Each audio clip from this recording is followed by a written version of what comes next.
চলতি বছর হজ পালনের উদ্দেশ্যে সৌদি আরবে রওনা দিয়েছিলেন লিবীয় যুবক আমির মাহদি মানসুর আল কাজ্জাফি। কিন্তু হজ যাত্রা শুরুর মুহূর্তে ঘটে গেল এক অবিশ্বাস্য ঘটনা, যা হয়ে উঠেছে আল্লাহর কুদরতের এক জীবন্ত দৃষ্টান্ত। ইতোমধ্যে সামাজিক যোগাযোগ মাধ্যমে আলোচনার কেন্দ্রবিন্দুতে পরিণত হয়েছে কয়েকদিন আগের ঘটনা। ঘড়ির কাঁটায় ঠিক 12টা, দুপুরে হজ ফ্লাইটের নির্ধারিত সময়। আমির ছিলেন তার দলের সর্বশেষ হজ যাত্রী, যিনি মিশর হয়ে সৌদি আরবে যাওয়ার জন্য ত্রিপলি বিমানবন্দরে পৌঁছান। কিন্তু এয়ারপোর্টে পৌঁছানোর পরই নিরাপত্তা কর্মীরা তাকে জানান তার পাসপোর্ট সংক্রান্ত একটি সিকিউরিটি ইস্যু দেখা দিয়েছে, যার কারণে তিনি প্লেনে উঠতে পারবেন না। প্লেন তাকে রেখে চলেও যায়। তবে একটু পরে ঘটে বিস্ময়কর প্রথম ঘটনা।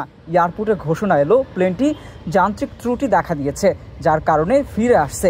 বিমানবন্দরে সবার চোখ বিস্ময়ে বড় হয়ে গেল, কিন্তু তাতেও পাইলট আমিরের জন্য দরজা খুলেননি। দ্বিতীয়বার আমিরকে ছেড়ে উড়ে গেল বিমানটি, কিন্তু মাঝ আকাশে বিমানটি আবারও বিপাকে পড়ে। এবার মৌসুমি ঝড়ো আবহাওয়ার কারণে বিমান আবারও ফিরে আসে। তখন পাইলট নিজেই বলেন, আল্লাহর কসম, আমি আর উড়ব না যতক্ষণ না আমির প্লেনে ওঠেন। অবশেষে বিমানের দরজা খুলে দেওয়া হয় শুধু আমিরের জন্য, আর তিনি উঠে পড়েন সেই বিমানে। সৌদি আরবে পৌঁছে আমির নামের এই যুবক একটি ভিডিও বার্তায় বলেন, আমার আনন্দ ভাষায় প্রকাশযোগ্য নয়, আল্লাহ তার কুদরত দেখিয়েছেন।